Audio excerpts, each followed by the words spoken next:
What's up, guys? It's Garrett here with Outdoors Fish and Travel, and we're going to Waterton Canyon today. It's about 40 minutes south of Denver. Beautiful place. I can't wait to show you guys. You can keep 4 trout, any size. There's some browns, some rainbows.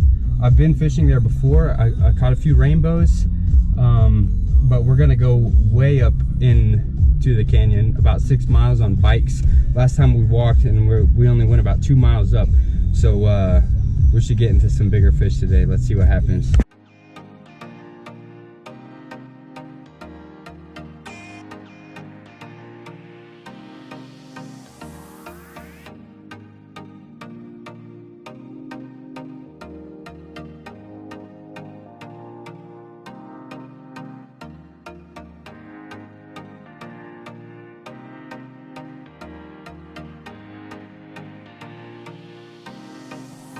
Here we are, guys, 6 miles up the canyon, and we found this little hole we're gonna fish. I got a rooster tail spinner on here, black and gold. We're gonna try that out.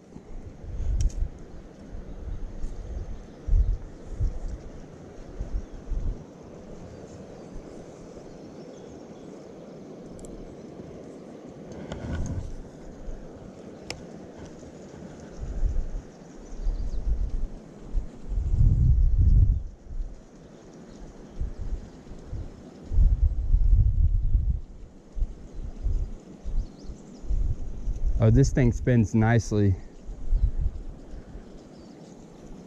I can feel it so smooth.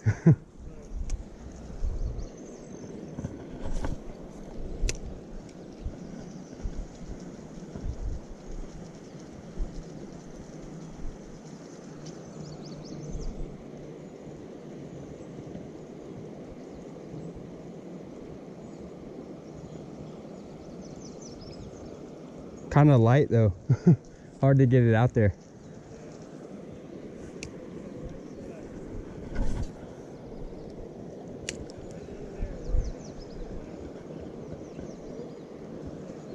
You got one?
Oh yeah, I got a brown.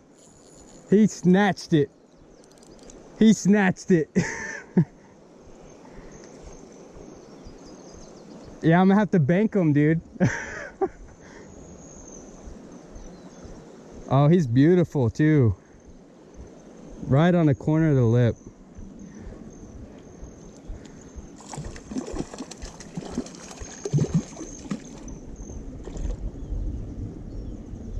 Oh, he's a keeper. Oh yeah. Yeah. My first brown trout ever.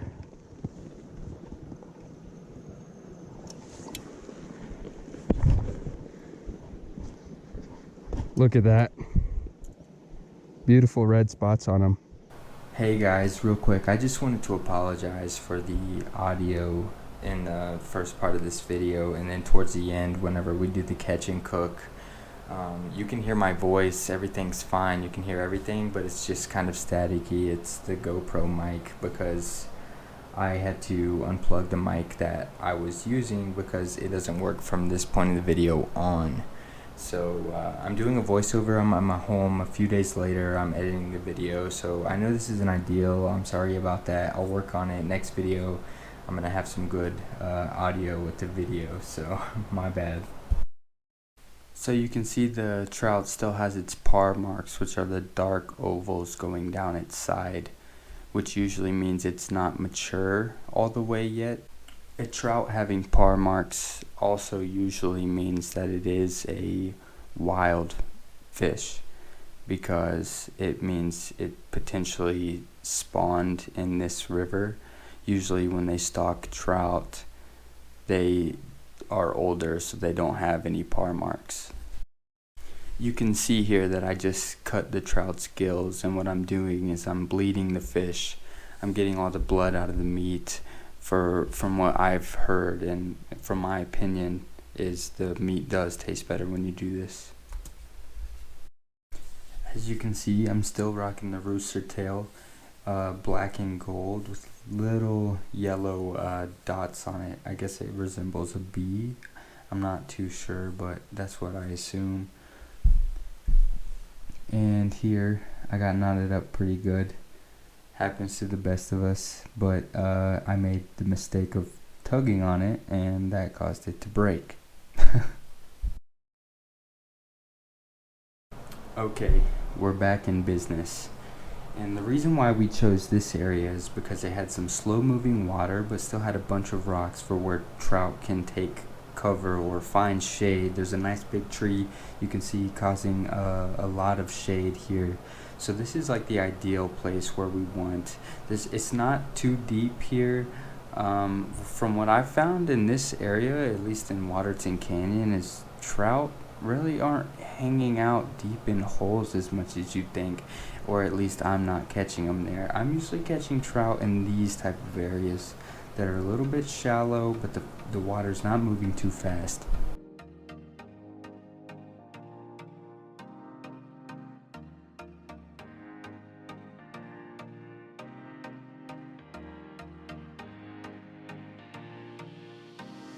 And somehow I managed to get snagged again.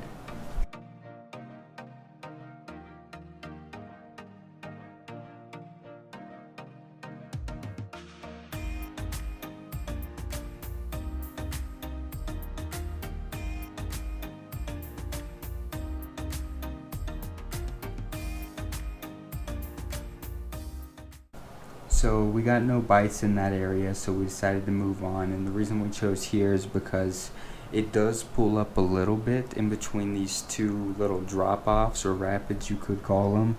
So the water moves a little bit more slowly here in this pool, so that's why we chose this area.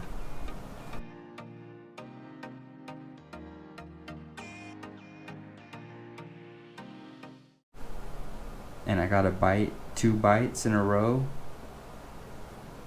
I decided to keep reeling, keep that consistency. And I'm going to cast back for the same fish. I'm going for him. I'm hunting him now.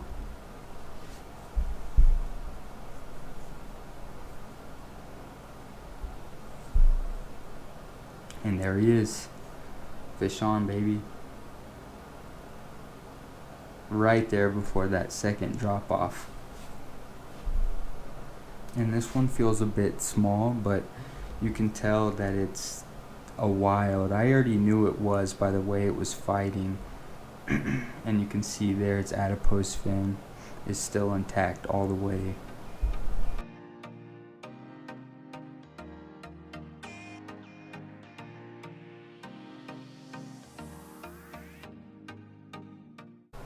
So what I just did right there, by sticking my hand in the water, I'm wetting my hand before I handle the trout. If you didn't know, that trout have a mucous membrane layer on the outside of their skin, and it protects them, so you don't want to touch it while your hands are dry. You can rub that mucous membrane layer off. And I caught that trout here pretty quick, so I thought I'd give it another go and see if I could get any more in this hole.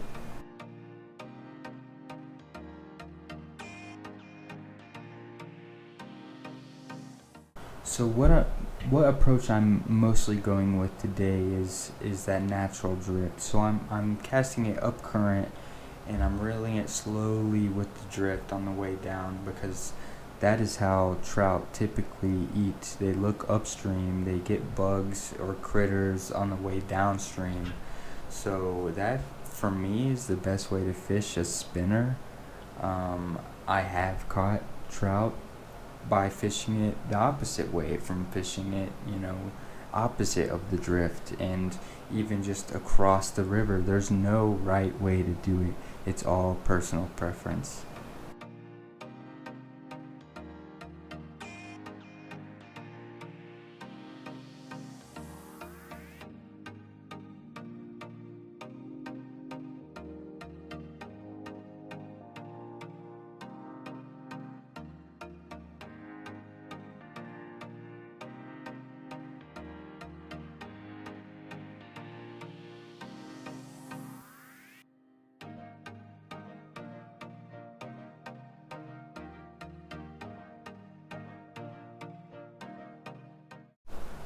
And another snag.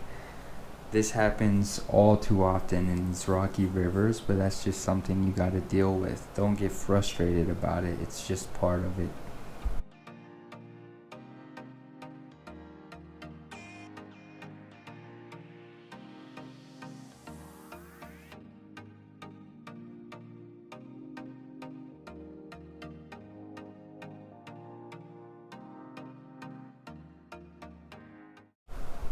So when you get snagged like this, the best thing you can do is move your position.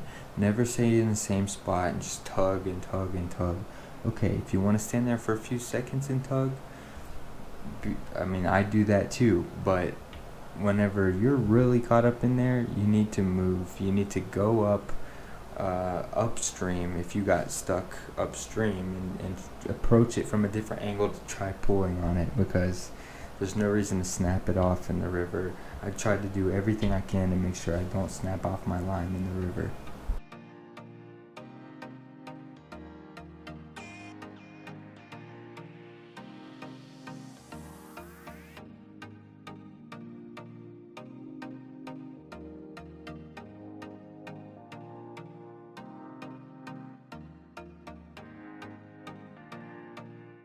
What's a day off without a nice IPA? So here we've moved a few hundred meters down the stream again on the bikes, and we chose this spot because it's just a massive hole, very slow moving water, and we didn't have too much luck here actually, and for the same reason I talked about earlier, is I'm finding trout here at Waterton Canyon and rapids, slow moving rapids. That is where I'm finding most of the rainbows and browns, doesn't matter.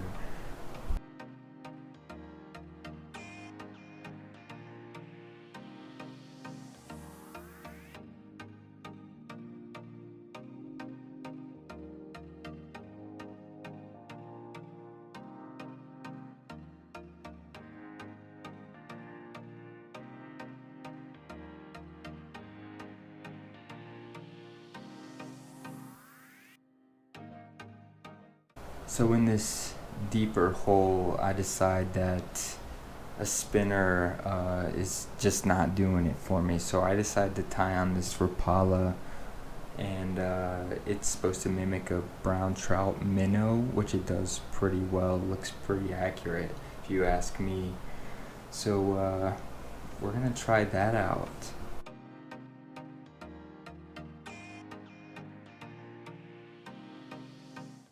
And when you guys clip your tag ends, as you can see, I pocketed mine. Maybe you couldn't see there, but when I clip it, I still have it attached to my nail clippers, and I just throw it in my fanny pack pocket there.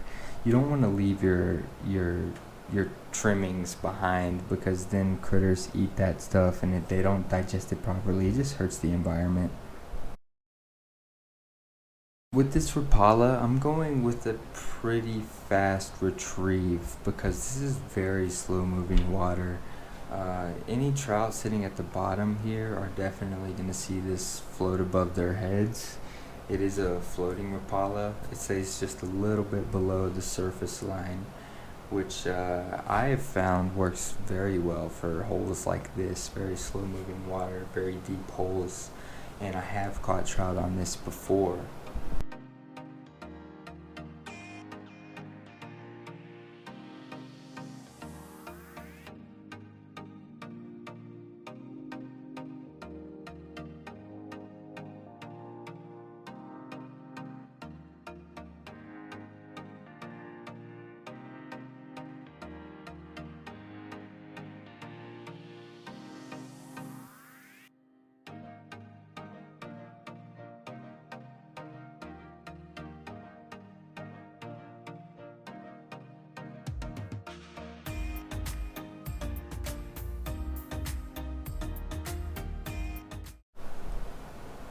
So no trout in that spot there, so I'm going to move up the river a little bit. It really just doesn't get more perfect than this view right here. Just an amazing river filled with a bunch of trout. I mean, the views are amazing. So many people just hike up in there, and you can tell they just have backpacking gear with them. It's just an incredible area that's full of wildlife and fish on. And this one I can tell is fighting pretty hard, and it's a little bit heavy. And I forgot my net earlier. I don't know if you heard me say that I was gonna bank it. That was totally a joke. I would never do that. Respect the trout. But I'm yelling at Wes to toss me his net. You can see I just grabbed it there, and success.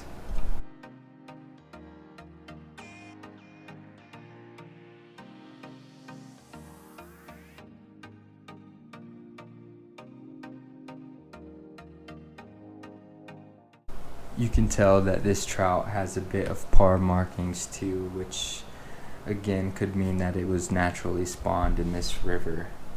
And the meat, whenever I did clean these fish, was so orange. You will see it later, because we're gonna do a catch and cook right after this.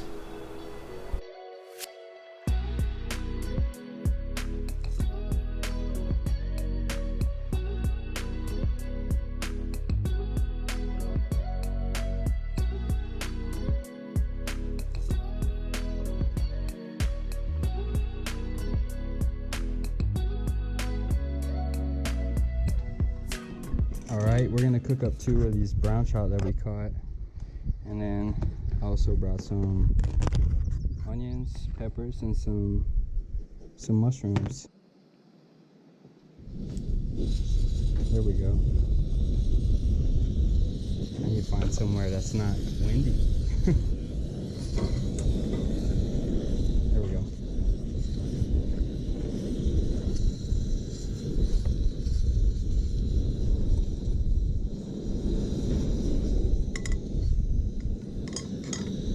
So sometimes this pan has a hard time staying on there. That's why I got the one that sits off the side. I got 3 of those. Yeah. Like the balancing act. Mini wok, so it doesn't stay on there very good. And then ever get windy and you'll like almost done cooking your foods that you've been cooking for like 30 minutes, and then it'll fucking fall in. Everything falls over. Yep. It's like wop, wop, done.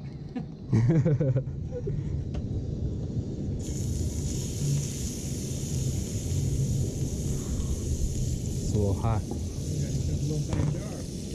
Yeah.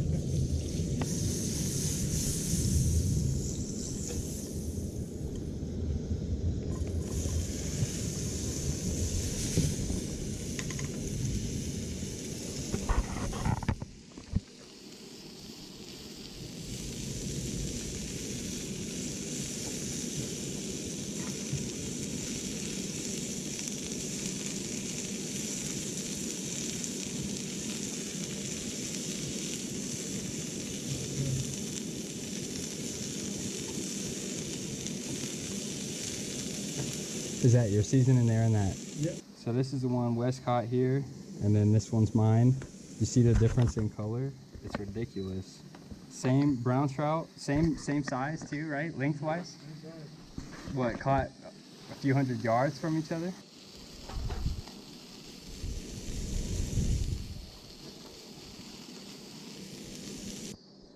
Just threw some oil in.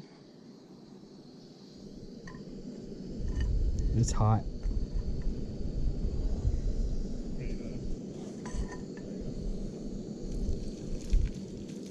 We'll push that guy up in the corner. Ooh, that's hot.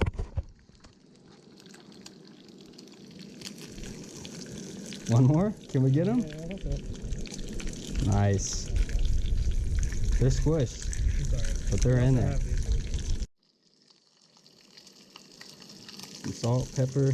Damn, dude, I'm just loading yourself with seasoning there. You see Good, it? dude. I'm fine. You like seasoning? Yeah. All right. I mean,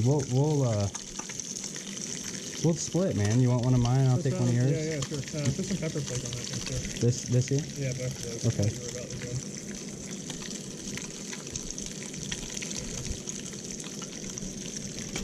Anything else? You want this? Yeah, let's try that one.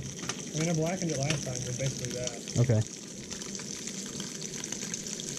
Shit, I guess you could put them all on there, whatever. That good? Yeah, that's good. It smells amazing. The brown that was different colors, but they taste the exact same. Yeah. Maybe the brown was different. The way you got this one part. Just gotta finish it with a bit more lemon. With a bit of lemon, yeah. Thank you. Oh shit.